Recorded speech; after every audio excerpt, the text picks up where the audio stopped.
The cafe smelled of roasted coffee beans and warm bread. Outside, the spring air was soft, and the streets were alive with chatter. Sofia sat by the window, her notebook open, though she wasn't writing.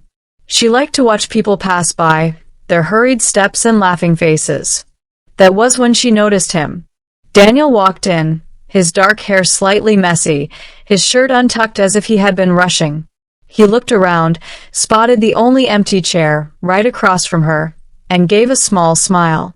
"Mind if I sit?" he asked. Sofia shook her head.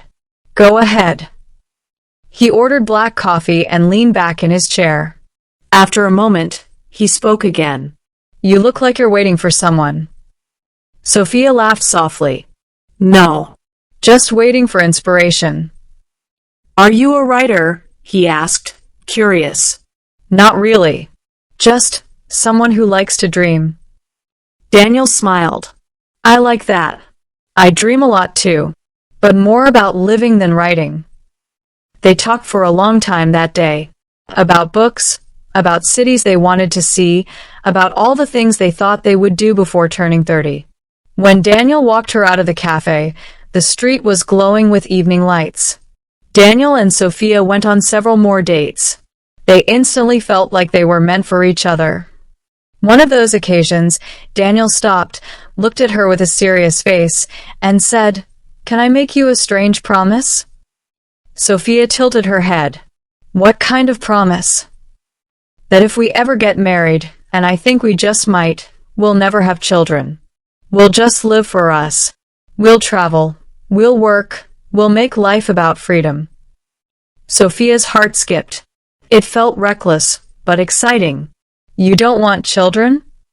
He shook his head. "Never. I want life to be ours, not tied down." Sofia smiled slowly. "Then I promise too." And with that, they laughed, sealing a vow neither of them thought would ever break. That night, Sofia went home with her heart racing. She had met someone who spoke the same language of freedom, of dreams. Someone who felt like the beginning of something that could last forever. The months that followed felt like sunlight after rain. Daniel and Sofia were inseparable. They explored little bookstores, sat in quiet parks with coffee, and took weekend trips just to see new places. 6 months later, they were married. It was a beautiful small wedding with close friends and families. Sofia moved into Daniel's small apartment in the city. The walls were plain, but they painted them together, laughing as they splashed paint on each other's clothes. At night, they cooked simple meals, pasta, rice, soups, and danced barefoot in the kitchen while the food simmered. Life felt endless. One evening, while they sat on the rooftop of their building watching the skyline, Daniel whispered, "I can't believe I found you." Sofia leaned against him, her head on his shoulder. "You feel like home," she said softly. They made plans for the future. Not the kind of future with diapers and baby cries, but one with passports, airplanes, and stories to tell. They wanted to see Paris, walk the streets of Rome, hike in distant mountains. Daniel worked long hours at his new job, trying to climb higher and save for future travels. Sofia found work in a small design studio, creating art that filled her days with color. Money was tight, but their dreams were bigger than bills. Sometimes, friends would ask them, "So, when are you having kids?" Daniel would laugh and shake his head. "Never. We promised each other." And Sofia would smile, even though inside she sometimes wondered if forever could really be that simple. But at the time, it didn't matter. The nights were full of warmth, the mornings full of gentle kisses, and their love seemed strong enough to silence any doubt. In Sofia's eyes, Daniel was everything. Her best friend. Her partner. Her forever. And in those days, it was easy to believe nothing could ever break them. At first, Sofia did not notice the changes. Life was busy. She and Daniel were building careers, paying bills, and still chasing their dreams when they could. Their love felt steady, but slowly, Daniel's eyes began to wander elsewhere, not at other women, but at other lives. It started when his best friend, Mark became a father. One weekend, they visited Mark's home, where a little boy with curly hair ran into his father's arms. Mark is a loving Christian father and husband.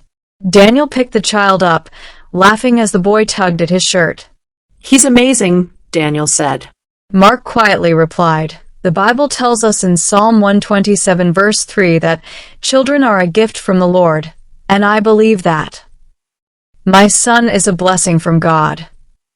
Sofia smiled politely, but she felt uneasy. Later, in the car ride home, Daniel was quiet. His hands rested on the steering wheel, but his mind seemed far away. "What are you thinking about?" Sofia asked gently. He shook his head. "Nothing. Just—" "Mark looks happy, that's all." Sofia frowned but let it go. Weeks passed, and Daniel began to notice children everywhere. In the park, at the grocery store, on the bus. His eyes softened when he saw fathers holding tiny hands. He lingered in those moments, his heart drawn to something he had once rejected. Sofia noticed his silence at night, how he stared at the ceiling instead of falling asleep. One evening, as they washed dishes together, she caught him watching a toddler outside their window, playing with his mother. He remembered what Mark had said and thought, what if God has a different purpose for us? "What?" she asked, trying to sound casual. Daniel quickly looked away. "Nothing. Just watching." But Sofia felt a shift in her chest. Something unspoken was forming between them. They still laughed, still kissed, still held each other, but beneath it all, a quiet crack had begun to grow. Sofia didn't know it yet, but the promise they had made years ago was about to be tested in ways she had never imagined. The night was quiet except for the hum of the fridge and the faint sound of rain against the windows. Sofia was curled up on the couch with a blanket, reading, when Daniel sat down beside her. His movements were restless, his fingers tapping against his knee. She looked up. "What's wrong?" He hesitated, his jaw tight, his eyes avoiding hers. Finally, he said, "Sophie, I've been thinking." "About what?" she asked, her heart already tightening. Daniel rubbed his hands together, as if the words were heavy. I want us to have a child." The book slipped from Sofia's hands. For a moment, the room was completely still. She stared at him, her lips parting, but no words came. Finally, she whispered, "What did you just say?" "I want to be a father," Daniel repeated, more firmly this time. "I thought I never would, but now, I don't know. I feel like something is missing. I see other people with their kids, and it feels like maybe that's what I want too." Sofia's eyes filled with tears, but they weren't the soft kind. They burned. "You promised me," she said in a low voice. "You swore we would never do this. You knew who I was. You knew what I wanted." Daniel leaned forward, his face pleading. "I know. I thought I wanted the same. But people change, Sophie. I've changed." Her hands shook as she pulled the blanket tighter around herself, as if it could protect her from his words. "And what about me? I haven't changed. I don't want to give up everything for a baby. I don't want that life." To be continued in part 2. Thank you for watching and listening. Please like and subscribe. Stay tuned for more. Bye.